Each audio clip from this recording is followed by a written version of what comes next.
Hola tout le monde, enfin je vous retrouve, ça y est je vous retrouve.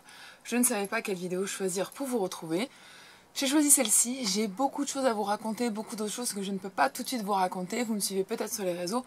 En attendant, je vous propose de commencer rapidement. Déjà, je m'excuse pour ces semaines d'absence. J'avais de bonnes raisons et de bonnes excuses, je vous en assure. Et on commence. Voilà. Alors, les tendances déco pour cet été, je suis allée scruter un petit peu les jardineries, je me renseigne pas mal dans les magazines et puis je suis toujours un petit peu connectée au réseau pour voir ce qui se passe. Donc, bon, là, vous allez me dire, c'est un peu un intemporel, Julie, c'est toujours un peu la même chose, non. Mais là, plus que jamais, c'est vraiment en avant, mis en avant, parce qu'on, je sais pas, on doit avoir une idée du fait que c'est moins d'entretien, sans entretien, je sais pas, ce sont les cactés, les cactus, les plantes grasses, toute cette famille-là, donc je vais vous inclure des petits visuels.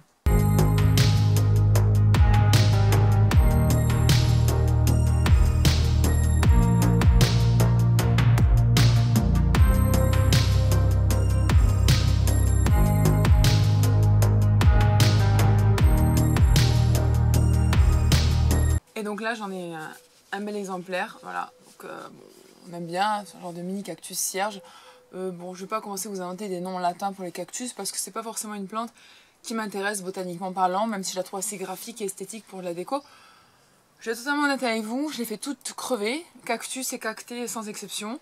Donc c'est vrai que je vais les utiliser pour une scénographie végétale intéressante ponctuelle, mais dans le temps, bah, ça va pas durer parce que j'y arrive pas. Écoutez, j'ai d'autres qualités pour d'autres plantes, mais celle-ci, c'est dead.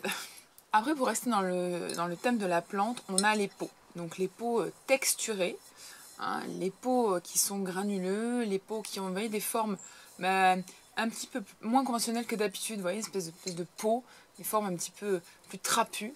On va avoir pas mal de polygones aussi, pas mal de stries, on va être dans une certaine géométrie.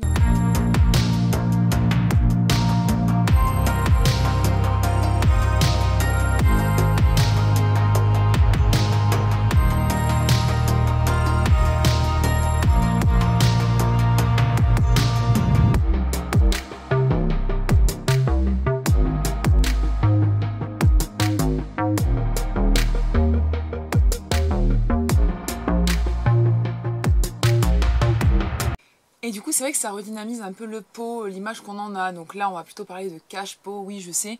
Mais il suffit de quelques billes d'argile, parfois au fond, pour ensuite planter directement votre plante dedans. Moi, je le fais souvent et ça marche très bien. Ou alors, tout simplement, vous percez. Hein, voilà, un petit coup de perceuse ou même parfois un petit coup de clou avec un marteau. Moi, ça marche à tous les coups. Et c'est vrai que tout de suite, ça mène un autre socle, une autre base à votre plante. Et c'est chouette. Les miroirs. Donc les miroirs, je vous invente rien. Vous avez vu que c'est la grande tendance à l'intérieur. Et ça commence à arriver à l'extérieur. Donc on en a plutôt en osier, en bois, on en a aussi en métal.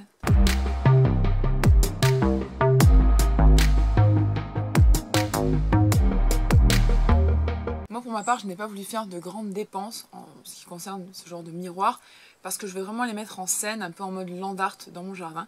Donc je vais tout simplement chiner ce spécimen là, voilà. Donc en fait, voilà, on voit un peu les retours caméra, peu importe, mais il est intéressant parce que finalement il offre une forme un peu solaire, comme ça en forme de soleil. Il est en métal, je pourrais facilement l'accrocher dans mon olivier par exemple. Et je trouve qu'il amène vraiment quelque chose. Et le fait qu'il soit vintage, donc chiné, bah, je sais pas, il a une histoire, du coup c'est comme si un peu je partais en voyage avec lui à chaque fois que je le regarde. Donc voilà, définitivement, le miroir c'est THE tendance du moment et de plus en plus du coup vers l'extérieur.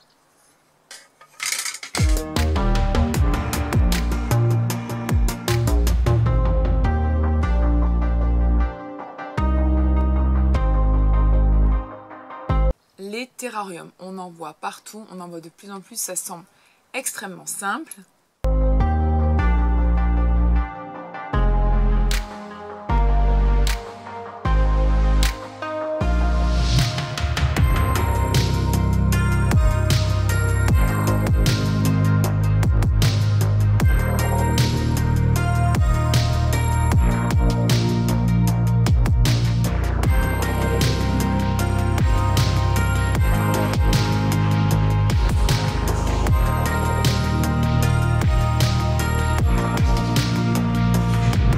Et là pour le coup, moi les terrariums, c'est vrai que j'en ai souvent vu dans des halls d'entrée ou chez des gens un peu plus passionnés de plantes humides, de milieux aquatiques, etc. Et c'est vrai que moi pour ma part, j'ai jamais vraiment trop touché à ça. Et là j'ai découvert un truc super, c'est ce kit.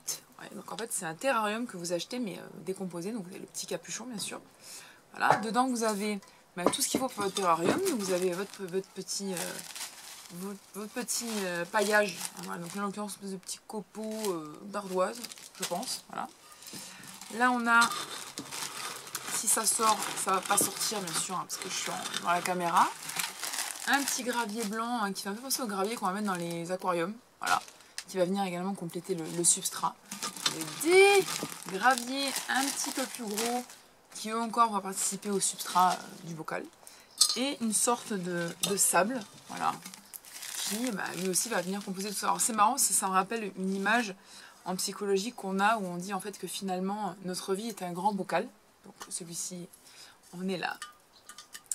L'incarnation parfaite. Donc la vie c'est un grand bocal. Et pour réussir à... C'est ma petite parenthèse psychologue, désolée. Pour réussir finalement à être en harmonie avec soi-même, on dit qu'il faut d'abord mettre les gros cailloux de sa vie. D'accord? Ce qui pour nous est important. Ensuite on y met les cailloux plus petits. Donc dont on peut éventuellement se passer, mais qui participent quand même à notre équilibre. Vous voyez, donc là ils viennent se tasser. Et ensuite on finit par le sable, voilà, qui est des petits éléments qui peuvent paraître plus, je sais pas moi, éphémères ou un petit peu plus superficiels. Voilà. Et c'est ainsi qu'on remplit, bon sans les sachets en plastique, vous avez compris, le bocal de sa vie. Bon, parenthèse psychologique mise à part. Donc là j'ai choisi 2 petites plantes pour faire mon terrarium. Alors là j'ai choisi un Hypoestes. Voilà, donc moi j'aime beaucoup ce genre de feuillage. C'est vrai que le principe donc du terrarium, c'est tout simplement qu'il puisse abriter des plantes qui sont un peu funky, quoi, qui sont un peu des sculptures vivantes qu'on va enfermer dans ce pot. C'est un genre d'aquarium à plantes, quoi. Vous avez compris l'idée. Donc j'ai pris celui-là. Donc là il a vraiment envie d'être planté, hein, vous le constaterez. Et après j'ai pris un plus petit pour compléter. Donc là on est sur un Phytonia à grandes feuilles. Donc ouais, donc l'idée c'est que je puisse faire un peu comme dans mes massifs, un jeu comme ça de hauteur. Voilà. Donc peut-être que ce sera l'occasion d'une autre vidéo hein, pour vous montrer comment je crée mon terrarium. Mais pour le coup, si on a pour 15 € tout ça, je trouvais ça plutôt bon marché et plutôt intéressant pour finalement se mettre au terrarium tout simplement. Voilà, peut-être ma nouvelle passion, la fleur séchée. Nouvelle tendance assez écolo, hein, pour la garder longtemps, elle n'a pas besoin d'eau. On la met en déco dans un pot et puis on la change d'endroit, etc. Le fait qu'elle dure, le fait qu'on n'ait pas besoin de l'entretenir, s'en occuper, et le fait que ce soit pas quelque chose finalement de très jetable, comme peut l'être finalement un bouquet de fleurs fraîches, c'est assez intéressant. Donc pour ma part, j'ai pas forcément envie d'investir dans des petits bouquets de fleurs séchées à 15 € pièce.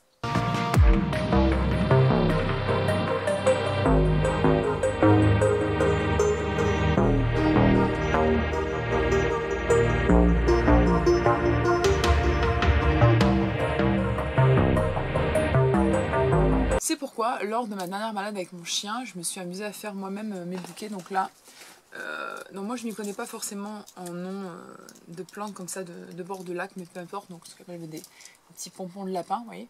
Donc là c'est en train de sécher. Donc en fait la technique c'est vous ramassez des plantes qui vous plaisent, vous formez un petit bouquet et après vous les mettez la tête en bas. Ça marche avec beaucoup de fleurs, même avec les roses fraîches, etc. Donc là j'avais cueilli cette espèce de petits pompons de lapin. Bon, c'est pas très scientifique ni botanique, mais on s'en fout, vous avez compris l'idée. Et après ces espèces de petits épis de blé, vous voyez, un peu de toutes les couleurs, qui ont des tonalités de violet, de lilas, de crème, etc. Donc là pareil, tête en bas, hein, voilà. Donc là je les ai fait sécher pendant un mois, donc ils sont en train de perdre leurs dernières graines, hein, et de m'en mettre partout, certes. Et je compte vraiment faire une compo sympa prochainement dans un des vases en porcelaine que j'ai chiné en même temps que le miroir. Mais voilà, les fleurs séchées, grande tendance du moment. Le mobilier coloré. Donc là, vraiment, on ne peut pas passer à côté. Que ce soit un petit mobilier plus simple, une 50aine € avec la petite table ronde et les chaises, un peu style ambiance bar ou des petits manches debout, etc. On a aussi les fat boys. Bon, voilà, ils n'ont jamais été aussi tendance. J'en ai un derrière moi, hein, je ne vais pas vous le soulever, vous avez compris l'idée. Donc là, on est vraiment sur des couleurs peps, des couleurs primaires, des couleurs fluo. Donc là, pareil, je vous montre quelques exemples.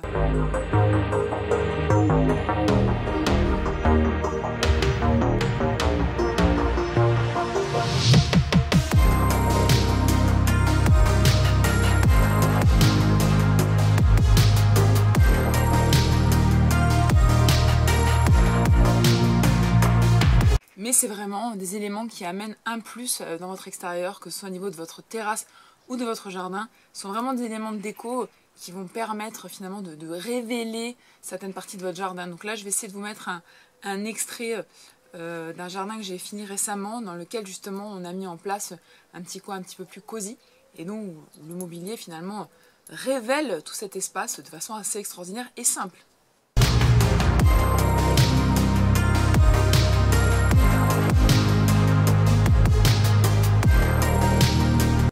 On a aussi les petites plantes annuelles. Alors souvent on a tendance à se moquer de ces plantes en se disant que c'est pour les grands-mères ou que c'est pour les ronds-points.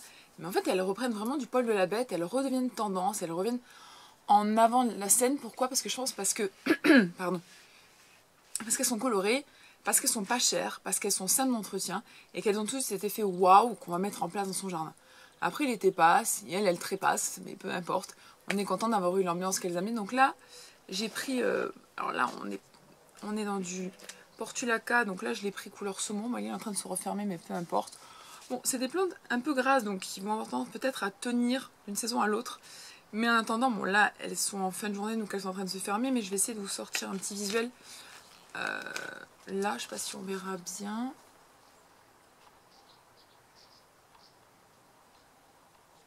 Voilà, donc elles permettent vraiment d'avoir des hampes florales réparties comme ça au pied d'un petit arbuste ou d'un massif, etc. Bon, là, après, il faut enlever ça et les planter dans le sol, mais voilà, là, t'en as pour quoi, voilà, 2,50 € et t'as un effet fleuri tout l'été et t'es content, quoi.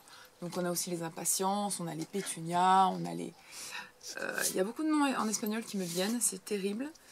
Copetes en français, c'est œillet d'Inde, voilà. Voilà, donc je l'ai dit, les impatiences, enfin on a pas mal de plantes comme ça, les verveines et tout qui reviennent au devant de la scène et qui sont assez fun et sympas à avoir dans son jardin l'été.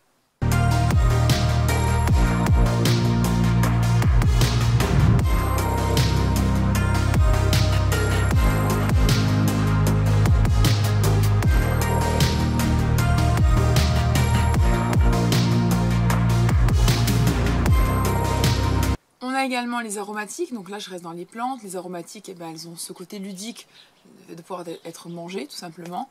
Et aussi le fait que ben, finalement elles nous amènent des petits massifs, des petites densités comme ça vertes dans le jardin, ben, voilà, qui nous permettent d'en profiter et de les déguster. Et là encore d'amener cette petite touche en plus. Je trouve que tout ce qui va être citronnelle, différentes variétés de menthe et tout, ben, même sans les cueillir, sans les manger, elles vont nous accompagner près d'une terrasse où vous allez avoir tendance à déjeuner le midi, etc. Ça nous met dans une ambiance tout de suite. Et puis après, si on veut développer davantage la chose, on n'hésite pas à faire quelques petits mojitos ou Virgin Mojito ou encore des taboulés et tout. Enfin, c'est vrai que les aromatiques, elles ont vraiment ce côté ludique, en famille. Voilà, c'est un peu un décliné du potager plus simple, si je puis dire.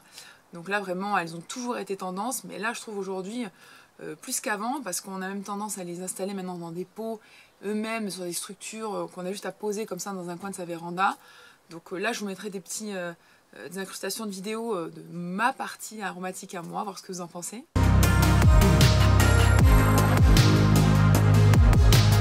Dans tous les cas, je reste une inconditionnelle du potager, ça vous le savez très bien, donc je trouve ça fun là aussi.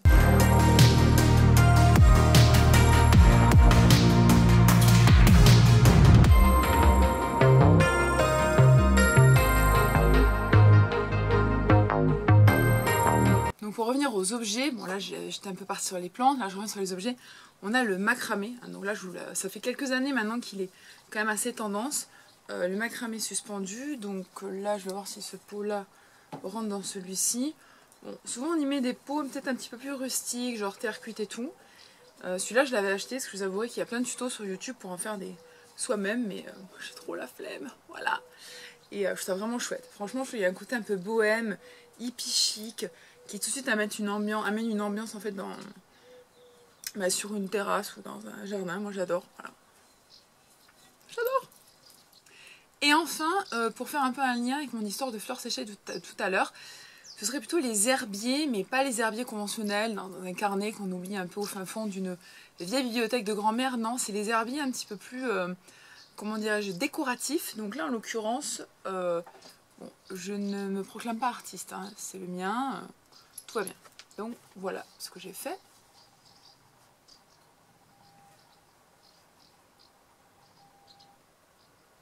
Donc en fait, je vais vous dire, la symbolique du truc c'est assez simple. Il s'agit d'une balade que j'ai faite pendant le confinement, tout à côté de chez moi, parce qu'on était en très limité comme vous le savez. J'ai récupéré donc ces plantes que j'ai fait sécher donc, entre des feuilles de papier journal dans lesquelles j'ai mis mon encyclopédie universelle botanique. Et en fait, le jour de la veille du déconfinement, le 10 mai 2020, j'ai fait cette composition. Voilà, j'ai rajouté une petite libellule, je trouvais qu'elle était un peu symbole de liberté, etc. Enfin, on y met ce qu'on veut derrière. Et j'ai appelé ce cadre Ode à la fin du confinement. Voilà. Et donc là, vraiment, on est dans quelque chose d'assez tendance, là encore, parce qu'on est sur à la fois de la fleur séchée, mais aussi de la plante pressée, et tout ça aussi mis en scène dans un cadre. Les cadres n'ont jamais été aussi tendance que maintenant, voilà. Et là, on est sur quelque chose de rustique, donc on peut très bien le mettre contre le mur d'une véranda. Ou même moi, je pousse le vice jusqu'à les mettre parfois dehors accrochés dans mes arbres, parce que je me dis qu'ils tiendront le temps qu'ils tiendront, et que là encore, on est un peu dans quelque chose d'assez land art que j'aime beaucoup. Voilà, pour mes tendances déco du moment. Alors je suis désolée pour la lumière qui a bougé avec moi.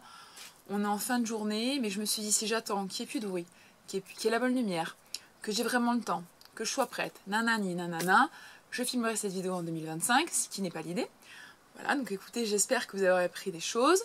J'espère que je n'ai pas trop perdu mes habitudes et que je n'ai pas trop bougé dans tous les sens. Bon là, il y a très peu de chance, mais j'y crois quand même. On verra bien ça au montage. Je vous remercie vraiment de me soutenir autant. Pendant le confinement, vous avez été nombreux à regarder mes vidéos, à vous abonner à ma chaîne et vraiment, ça m'encourage beaucoup, beaucoup. J'espère vraiment cet été pouvoir vous fournir du contenu, du contenu qui vous fera plaisir et qui vous donnera encore envie de me suivre, de vous abonner si vous n'êtes pas abonné, de m'encourager et que nous continuions cette aventure botanique verte, verdoyante ensemble. Voilà. Donc en attendant la prochaine vidéo, je vous dis hasta luego!